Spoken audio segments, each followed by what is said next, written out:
দর্শক, ফেনীর বন্যা পরিস্থিতি জানাতে আমাদের সাথে যুক্ত রয়েছেন সহকর্মী আরিফুর রহমান। তার মাধ্যমে জানাবো সেখানকার পরিস্থিতি। আরিফ, সার্বিক বন্যা পরিস্থিতি কি অবস্থায় দেখছেন এবং দুর্গত এলাকায় ত্রাণ সহায়তা কার্যক্রম কেমনভাবে চলছে সেটিও একটু বিস্তারিত জানাবেন আমাদের।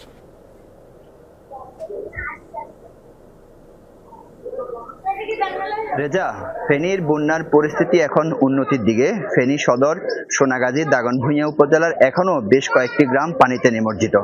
আমি আছি এই মুহূর্তে ফেনী সদরের আরামবাগ এলাকায়। আপনি দেখছেন যে সড়কে এখনো পানি।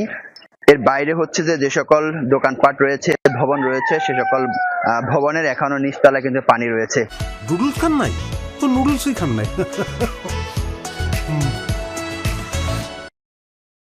এখানকার মানুষ বলা চলে যে গত 9 দিন ধরে অবর্ণনীয় দুর্ভোগের মধ্যে রয়েছে। এখানে বিদ্যুৎ সংযোগ নেই, গ্যাস সংযোগ নেই, বাসা বাড়িতে তারা পানি তুলতে পারছে না।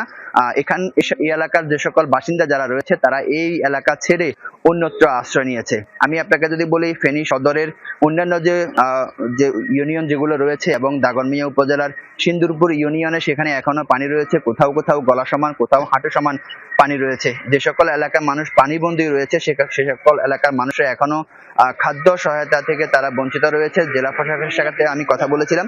জেলা প্রশাসক যেটি জানিয়েছেন যে প্রত্যেকটি এলাকায় খাদ্য সহায়তা দেওয়া হবে, যেখানে যতটুকু ত্রাণের প্রয়োজন হবে ততটুকু দেওয়া হবে। তবে জেলা প্রশাসনের কাছ থেকে গতকাল রাতে যেটি জেনেছি যে আমাদেরকে এর আগে জানিয়েছিল যে বন্যায় 17 জনের মৃত্যুর খবর আমাদেরকে জানিয়েছিল। এখন সেটি বেড়ে হয়েছে 19 জনের মৃত্যু এখানকার।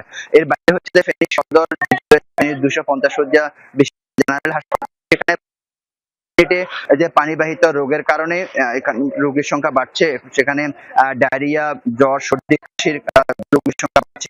আমরা যেটা জেনেছি যে জেলার বিভিন্ন স্থানে 38 জনকে সাপে দংশন করেছে। রেজা, সেই খবরের বিস্তারিত আপনার মাধ্যমে জানছিলাম। ধন্যবাদ আরিফ আমাদের সাথে যুক্ত হওয়ার জন্য।